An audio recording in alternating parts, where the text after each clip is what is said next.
Please welcome to the stage Ashley DeLello.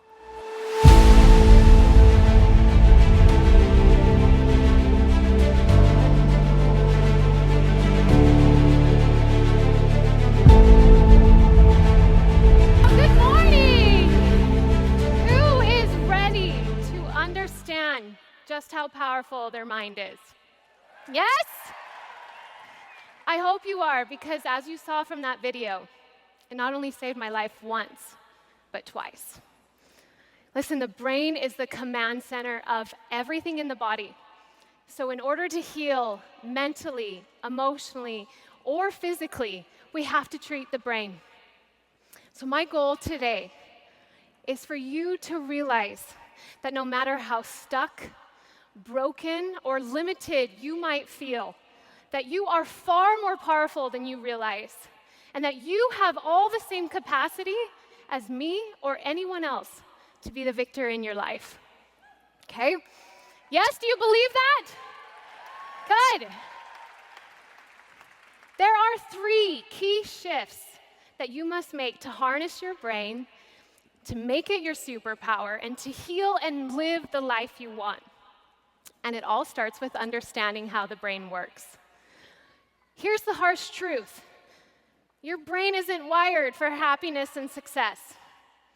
It's wired for safety and survival, and it will do all it can to ensure it. In fact, neuroscience has shown that the same areas of the brain are activated by both physical and emotional stress, which means your brain cares just as much about your physical survival as it does your emotional well-being. And it feels that either need protection, it will create a stressful response, like fear, like anxiety, insecurity, unworthiness, or even physical symptoms and pain, all in its attempt to keep you safe. Did you know that? Your individual stress responses are your brain's attempt to alert and protect you. And there's no one way the brain tries to protect you. It's unique to you and your life experience. But one thing is certain. The brain will always operate from a place of safety first. And to the brain, whatever is familiar is safe, which means your brain wants you to have all the same thoughts, emotions, and behaviors that you've had in the past. And I'm sure you're thinking, well, great, this is really hopeful. But this knowledge isn't to make you feel helpless. It's for you to understand that your protective brain is conditioning you every single day, which is why it is up to you to take conscious control of your mind. Thank you. Yes. A key shift you must do to start doing this is you got to stop saying the F word, all right? Now listen. Just listen. You can't go through all that I've gone through and not want to say the F word. Failure. Huh? Maybe you've said another one, but we're going to talk about failure. All right? Who here has ever been afraid to fail? Yes? Okay. We're all human. Good. Man, we have a strong relationship with failure. Right? Just saying the word, I'm sure you're feeling some internal resistance and discomfort. Right? Well, what you need to understand is to the brain, everything comes down to meaning. So what you're feeling inside really isn't about the possibility of failing.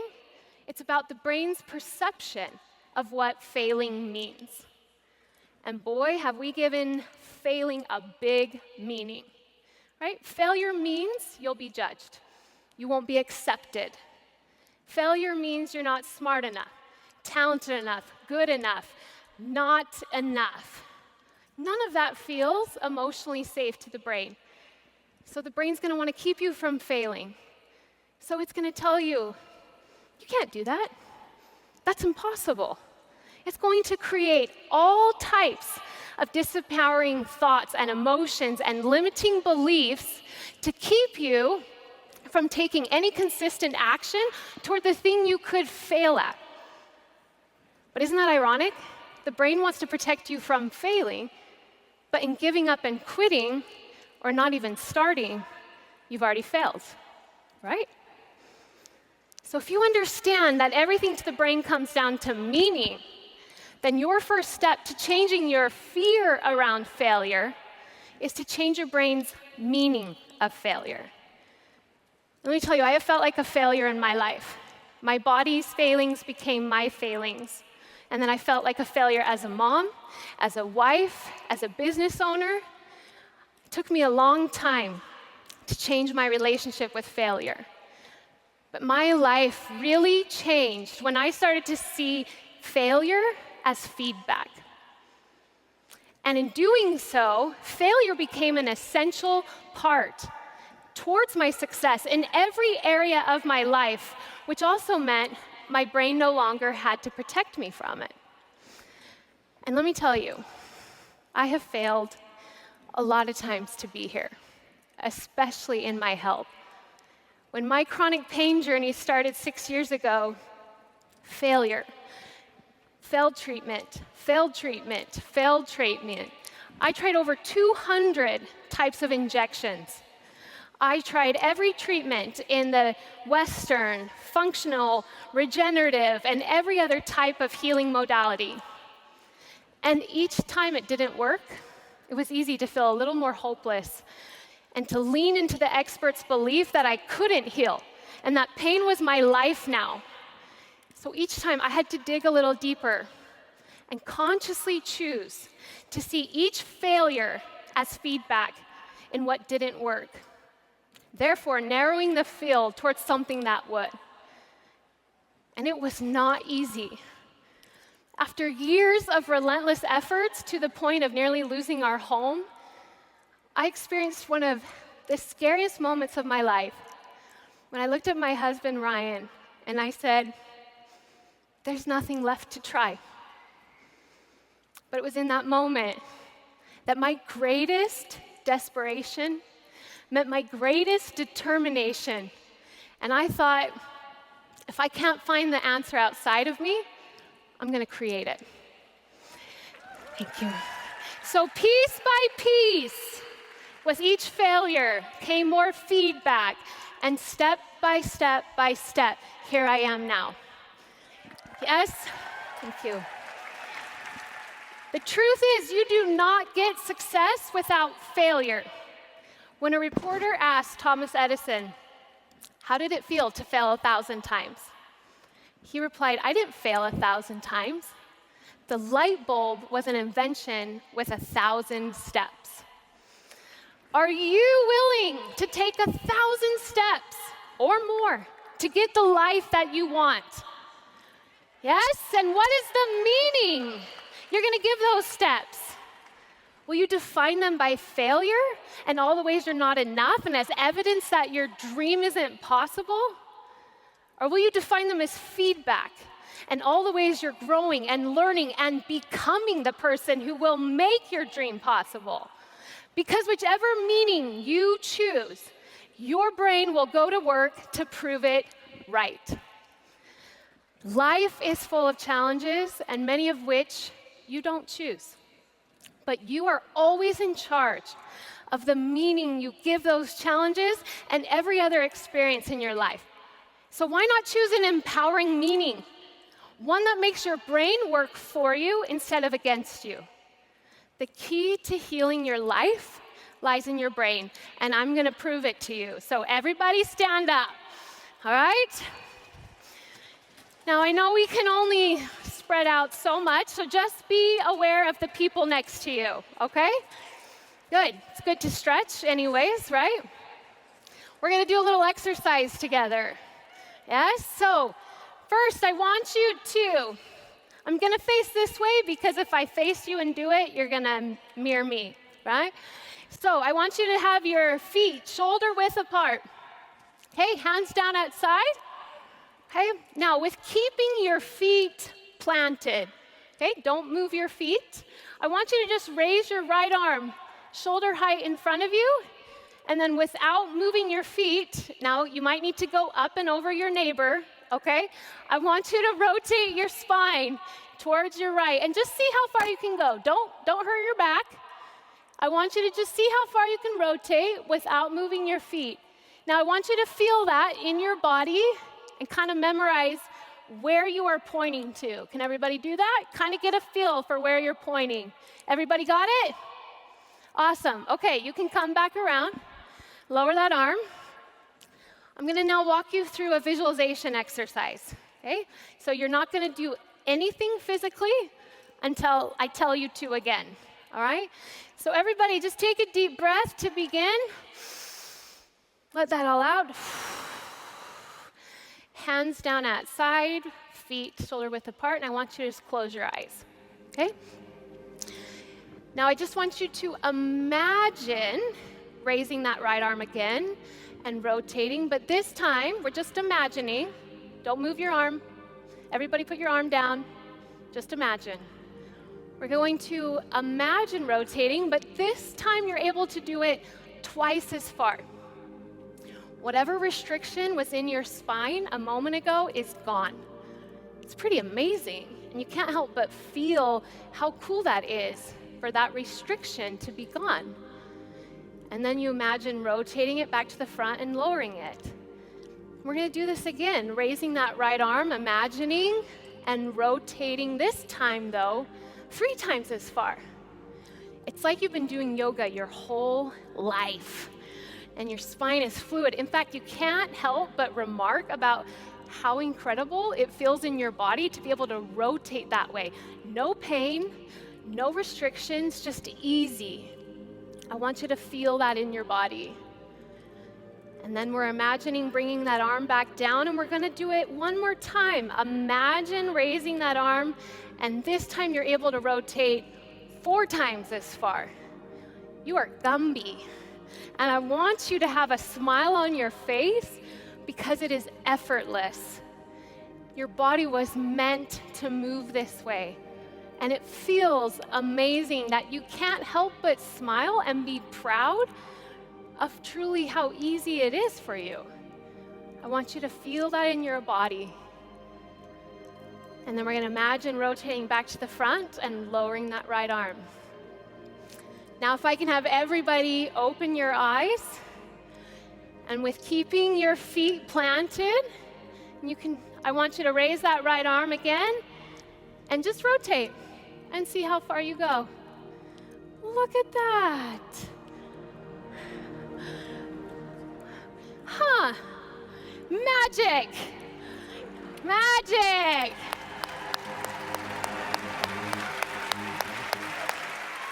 Well done. Awesome. You can sit down now. Thank you. And nobody can lie to me. I saw it. Here's the real question. What kept you from turning that far the first time? Who thinks it was their body? Say yes.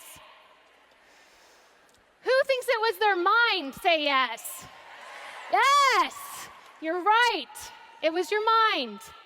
You had less capacity the first time only because your mind had presupposed beliefs about your limits. And all we did was expand your mind's belief about what was possible. Your mind, your subconscious mind, doesn't try to prove on whether what you believe is good or bad, or true or false. And it can't decipher what is from what you believe to be. It just responds accordingly. That's why if you believe you can or you can't, you're absolutely right, right? Now, some of you went 20% further, 30% further, even 50% further. I saw some of you, you were like out the door, right? So what if you could go 20 to 50% further in your mental and physical health, in your personal growth, in your business, in your relationships? The truth is, we have all been biologically given the same superpower in our mind. And it's not make-believe, it's actual science. Your brain has a network of neurons at the brainstem called the reticular activating system. whose job is to essentially only let information in that aligns with what you believe and focus on and block out all the rest. This means your brain is wired to seek evidence every single day that validates your beliefs. So the question is, what evidence is your brain looking for? If you believe deep down inside that you can't do it, or that you're not worthy of receiving all that you want, I promise you, your brain will not only find evidence that supports it, but it will literally put up walls to block you from feeling worthy, because the brain can't let anything in that it knows deep down inside you don't believe. Plus, if you don't believe you're worthy, your brain is going to resist you from going full out and taking the actions you need, because why would the brain work so hard on something you don't think you deserve? But what if you change your beliefs so your brain seeks new and empowering evidence? The few experts who told me I might live past my teenage years also told me that I'd never be able to dance again. And you know what? All evidence pointed to that as being true. I was only getting sicker with time. I barely had enough strength to go from my bedroom to the bathroom. And some days, I didn't even have enough energy to utter a word. I was dying. There was zero evidence in my body that I would ever dance again. All I had as a 13-year-old girl was this belief that I would. Now, at the time, I had no idea about the brain and the reticular activating system, but that belief directed my brain to find evidence. And since there was no evidence in my body, I had to create it. So I decided, while I spend all this time in tests and scans, I'm going to dance in my mind. So that's what I did for 6 years. And I remember sometimes being in that MRI machine and seeing and feeling dancing so clearly that I would have tears streaming down my face. But not from sadness at what I had lost, but absolute joy and gratitude at doing what I loved again. And without knowing what I was doing, I was harnessing my brain's neuroplasticity to create neural pathways as if I had been dancing. Because to the body, to the create it here, is the same as to experience here. And that is why after a 6-year absence during the most pivotal development time of any athlete, I was able to go back to dance at almost 20 years old and have the professional career that I did. That is not my power alone. Your brain works the same way. Your subconscious mind does not know the difference between something that has actually happened to you and imagined memory that you're creating. Let me say this again, because this is proven by neuroscience. Your subconscious mind does not know the difference between something that has actually happened to you and an imagined memory that you're creating. And you know what? You all know this to be true. This is why you can be alone in your room and create a physical response with a panic attack by anxious thoughts alone. If the brain can do that in a disempowering way, then the opposite also holds true. What are you creating on a daily basis? How do you talk to yourself? How do you speak about your life? Do you constantly speak limitation, or do you speak possibility? Because you need to understand all thoughts and emotions are belief-driven.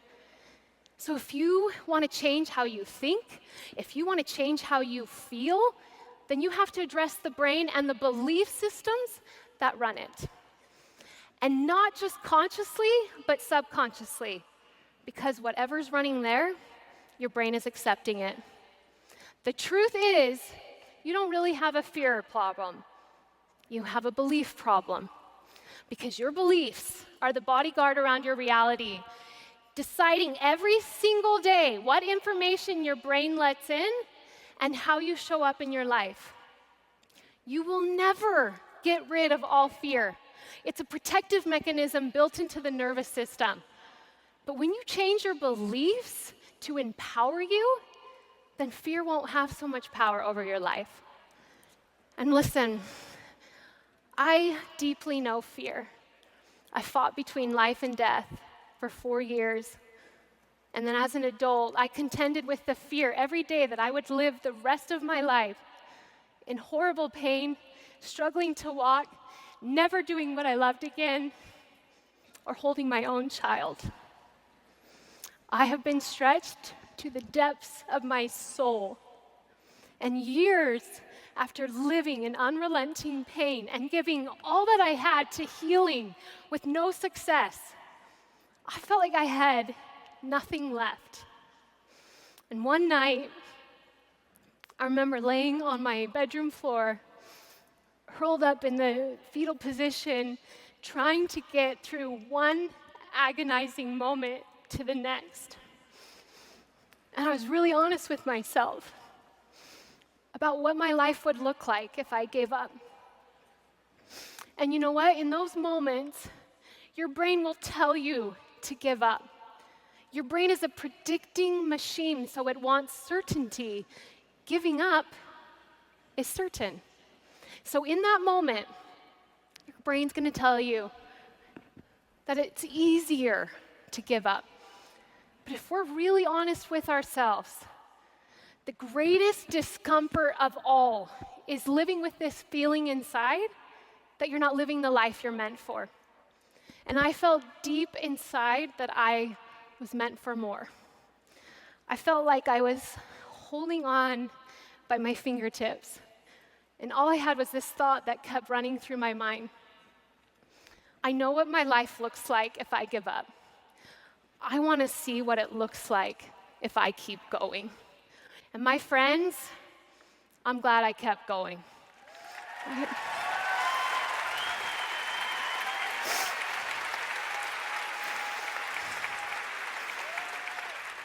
Don't you want to see what's possible in your life if you keep going and you keep pushing the boundaries on your growth and potential? What if from this day forward, you stop talking about your fear, your anxiety, your limiting beliefs, your health challenges, and you start talking to them, conditioning your mind every single day to believe in yourself and in possibility? There are too many stories throughout history that show us that impossible is not a fact, it's an opinion. But when you believe that opinion, it will become a fact in your life. It is time to stop fighting for your limitations and start proclaiming your greatness. Yes? Don't let your protective brain tell you there's nothing you can do. And start seeing your challenges as your call to action. Will you have moments of fear and feelings of inadequacy? Absolutely. Everything meaningful in life has some fear and vulnerability attached to it. But you should be more afraid of staying stuck and the regret of living life less than your potential. And what I know, and I am a living witness of, is that the greatest limits on our potential are the ones we create and accept here.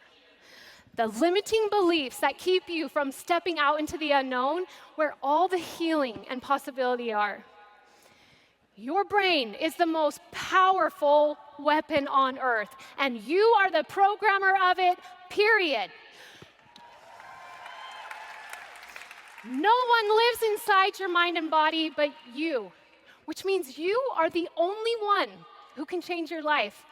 But isn't that incredible? With all the things in life outside of our control, your greatest control and power is within. But you have to use it. You have to make a declaration on your life today and every day that you are standing up for your dreams. So repeat after me. I will be. I will do. I will have. It's possible.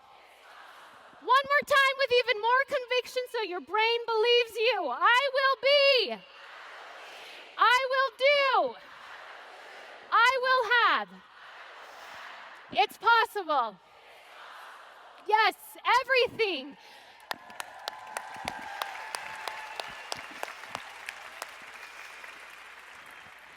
Everything in your life begins and ends with what you believe. So choose to believe in possibility. Choose to become the greatest version of you, and don't accept any limitations on just how powerful you can be. Thank you.